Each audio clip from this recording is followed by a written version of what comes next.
Picture this. You're a guest at an elite Roman banquet in 50 AD. The wine flows freely, the slaves serve delicacies, and then the host unveils his most prized possession, a young boy, chained and adorned like a living statue.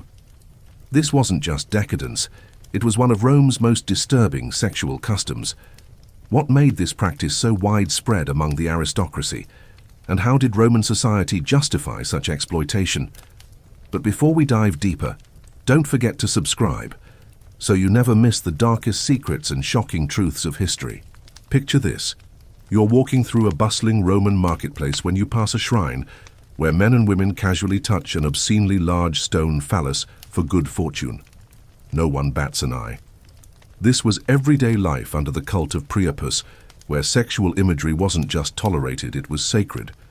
The god's crude statues stood guard over gardens and doorways, his exaggerated anatomy both a joke and a serious fertility charm. But behind these bawdy rituals lay something darker. In Pompeii's brothels, frescoes displayed acts one could purchase alongside their price lists, while crude graffiti boasted about sexual conquests with slave girls. The line between worship and commerce blurred completely at certain temples, where enslaved women served as both priestesses and prostitutes. Their bodies became the literal intersection of religion and exploitation. The cult's most disturbing legacy was its system of forced participation.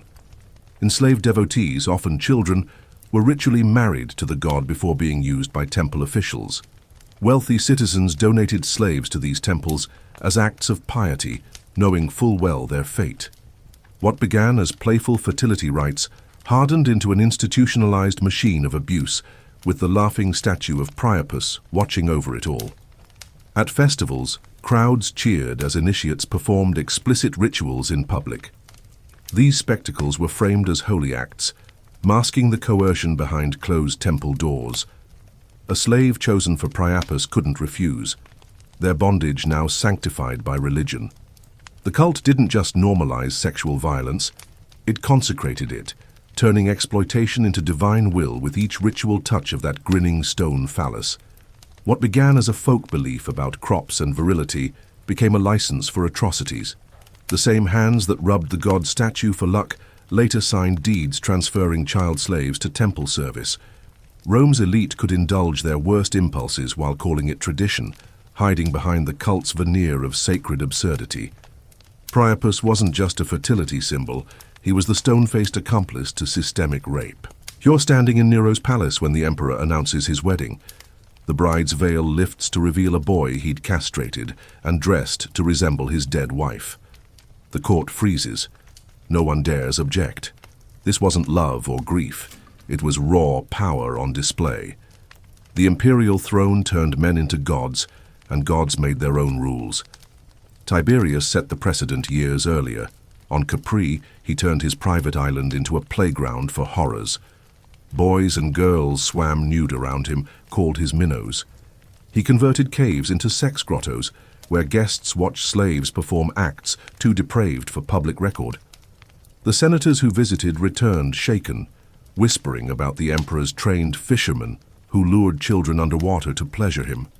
Even Rome's jaded elite had limits, until they learned dissent meant death. Caligula shattered those limits completely. He married his sister Drusilla, openly bragging about their nocturnal discoveries. When she died, he decreed national mourning, then shoved his successor, Macro, into a room with his other sisters and watched. These weren't private affairs, but public theater. Each transgression etched a message. The emperor controlled lives, bodies, even family bonds. The imperial sexual terror peaked when Caligula turned the palace into a brothel. Wives of senators served clients hand-picked by the emperor, forced to dress as prostitutes. He auctioned their services himself, gleefully noting which husbands paid most to reclaim their dignity. The message was deliberate, delivered with a tyrant's smile. Your rank, marriage vows, and freedom exist only at my whim. Even Nero's marriage to Sporus had calculated cruelty. The boy wasn't just a replacement bride, he was living proof that an emperor could erase masculinity itself with a knife and some makeup. When Nero tired of him, Sporus passed to another ruler like a trophy.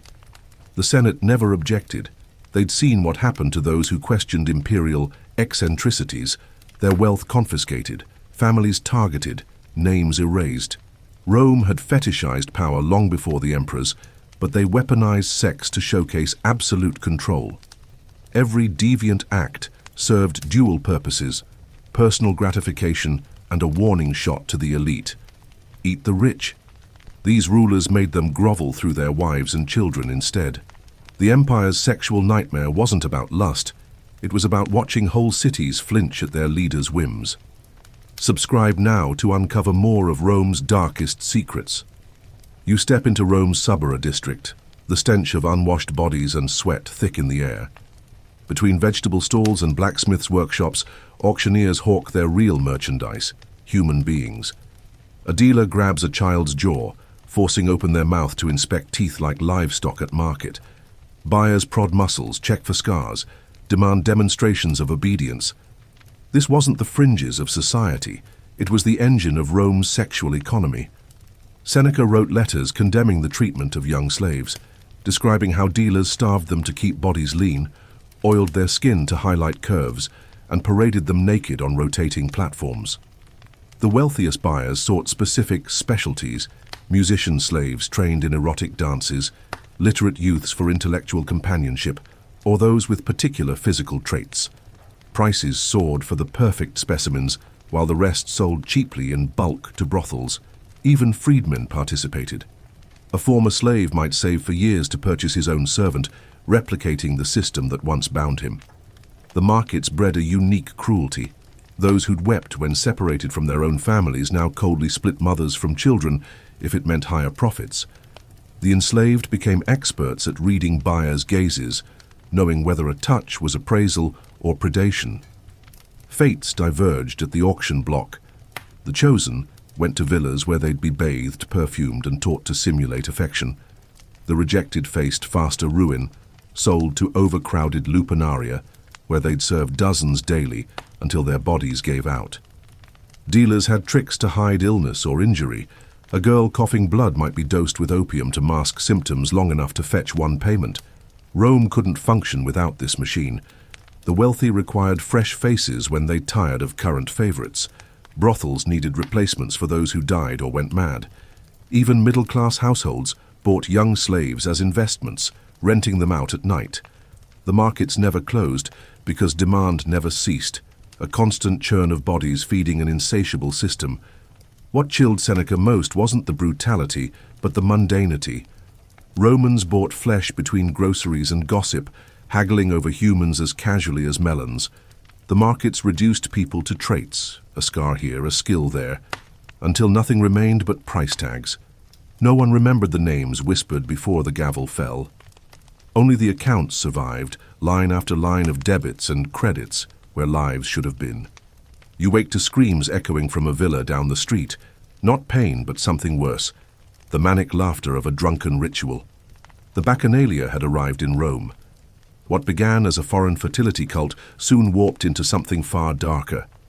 Initiates swore oaths of eternal silence, but rumors spread anyway, whispers of forced initiations where new members were dragged into caves and subjected to acts meant to shatter their old identities.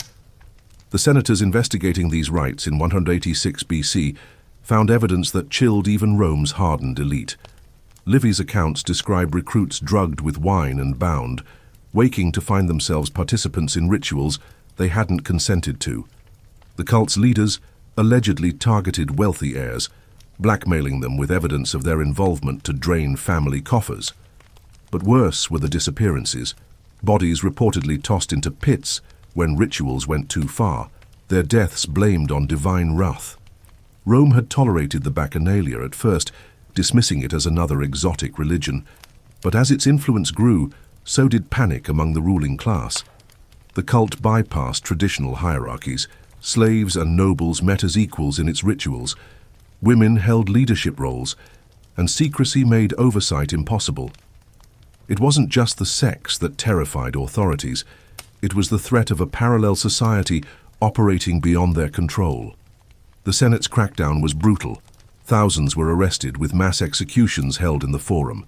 Cult leaders were thrown into pits alive, their followers crucified along the Appian Way.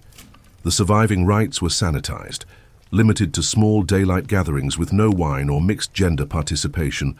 Rome couldn't eradicate the Bacchanalia completely, but it could neuter its power.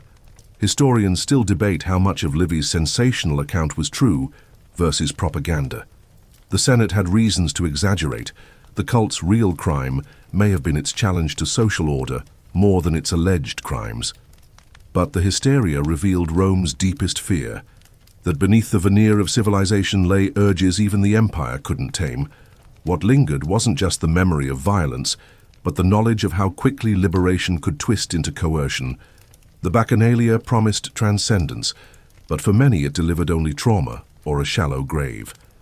In the end, Rome proved the most dangerous beast in those dark caves wasn't the god's wrath, but the human capacity to exploit ecstasy for control. The Senate didn't just fear the rituals, they feared seeing their own reflections in the wine-dark mirrors of the cult's altars. Imagine you're a wealthy Roman matron signing a contract to sponsor a gladiator. The ink barely dries before you request private access to his training quarters. This wasn't charity, it was an open secret in Rome. The same men the crowds cheered in the arena were also commodities traded behind closed doors. Gladiators occupied a bizarre social paradox. Officially despised as lowly entertainers, they were also objects of intense desire. Pompeii's barracks walls bear crude graffiti from admirers, both men and women, boasting of nights spent with specific fighters. The champion Crescens earned more carvings than any other, not for his combat record, but for what fans called his nocturnal victories. Rome's elite women faced particular scrutiny for these affairs. Juvenile mocked matrons who paid trainers to direct muscular fighters their way, yet the practice continued. Some took lovers openly, treating champion gladiators as temporary husbands. Others smuggled them into villas disguised as servants. The thrill wasn't just physical, it lay in flouting social norms by consorting with men technically ranked below slaves. An entire industry exploited this obsession. Vendors sold bottles of gladiator sweat, scraped from fighters' skin after matches, marketed as both aphrodisiacs and beauty potions. Gambling rings let spectators wager on which combatant would please the ladies most based on physique. Even their blood was collected after fights, believed to cure epilepsy when drunk. Retirement rarely meant escape. Successful gladiators might gain freedom, only to become professional companions for the wealthy. The less fortunate cycled through brothels that specialized in arena veterans, their scars now part of the attraction. And when they finally died, their bones were ground into love potions, the ultimate reduction of a man to his marketable parts. The cruelty of this system lay in its contradictions. Gladiators embodied hyper-masculinity in the sand, yet had no autonomy over their own bodies. Rome celebrated their strength while ensuring they remained forever consumable, first as performers, then as lovers, finally as ingredients in some noble's tonic. Even death couldn't break the cycle. The arena's gates opened both ways. Warriors entered as men, but the city only let them leave as fantasies. The true horror of Rome's sexual customs wasn't the acts themselves. It was how seamlessly they were woven into daily life. From temples to markets, emperors to gladiators, exploitation operated on an industrial scale. These weren't fringe behaviors, but systems that required logistics, middlemen, and precise pricing. What chills most is the banality. Contracts for slaves listed uses alongside prices. Gladiators' sweat was bottled and sold. Even resistance, like the Bacchanalia, became co-opted or crushed. Rome didn't just tolerate these horrors, it built an economy around them. So ask yourself, when does acceptance become complicity? The past never really dies. It just wears new clothes. Don't forget to like and subscribe.